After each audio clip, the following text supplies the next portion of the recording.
30 বছর ওই সীমারে কাটার পরে আমি ইনভ্যালিড, আমি পরিবার থেকে ইনভ্যালিড। আমার মা আমার সাথে ভালোভাবে কথা বলছে না, আমার বাবা আমাকে ইগনোর করছে। এখানে 30 বছর পরে মেয়েটাকে হত্যা করা হচ্ছে।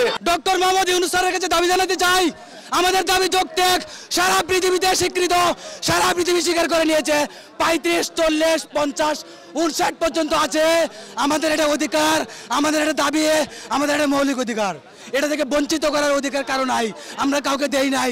এই বাংলাদেশের রাষ্ট্র ক্ষমতায় যারা থাকে তাদেরকে আমরা বসাই, আমরা তাদেরকে ক্ষমতায়ন করি, আমাদের জন্য কণ্ঠস্বর হবে, আমাদের জন্য কথা বলবে, কিন্তু আমাদেরকে বারবার ইগনোর করছে। 30 বছর যে সীমারেখাটা, ওই সীমারেখাটার পরে আমি ইনভ্যালিড, আমি রাষ্ট্র থেকে ইনভ্যালিড, আমি সমাজ থেকে ইনভ্যালিড, আমি পরিবার থেকে ইনভ্যালিড। আমার মা আমার সাথে ভালোভাবে কথা বলছে না, আমার বাবা আমাকে ইগনোর করছে, আমার বোনটা ধরছে না। এটা কি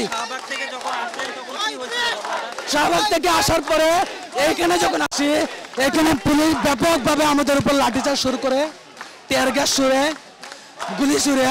এটা কি কোনো সভ্য সমাজের চিত্র হতে পারে? আমরা কি এটা প্রত্যাশা করছিলাম?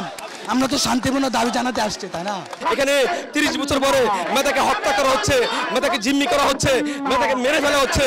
আমরা মরে গেছি, আমরা আমাদেরকে আর কি মারবেন? তাই বলতে চাই, আগামী 1 ঘন্টার মধ্যে আমাদের যে প্রধান উপদেষ্টা, আমাদের অভিভাবক, উনি আন্তর্জাতিক মানদণ্ড অনুযায়ী চাকরির আবেদনের বয়সসীমা ন্যূনতম 35 এবং কোনো কোথাও ক্ষেত্রে উন্মুক্ত করবে।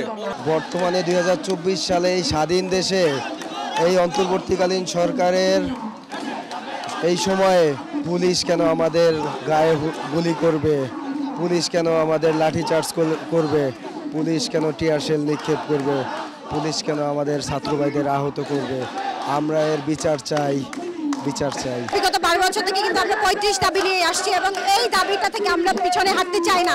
আজকে এই 35-এর জন্য আমার ভাইরা দেখেন আপনি গুলি খেয়েছে, রাবার বুলেট ছুঁয়েছে এবং বিগত সরকার কিন্তু আমাদের যেটা উপহার দিয়েছিল, আজকে তত্ত্বাবধায়ক সরকারও কিন্তু আমাদের প্রশাসন দিয়ে সেটাই উপহার দিয়েছে। আপনি দেখেছেন যে ডেট এক্সপায়ার দিয়ে, আপনি প্রত্যেকটা দেখেছি যে 2000 আজকে 24, কিন্তু তারা 2022 মেরেছে আমাদেরকে।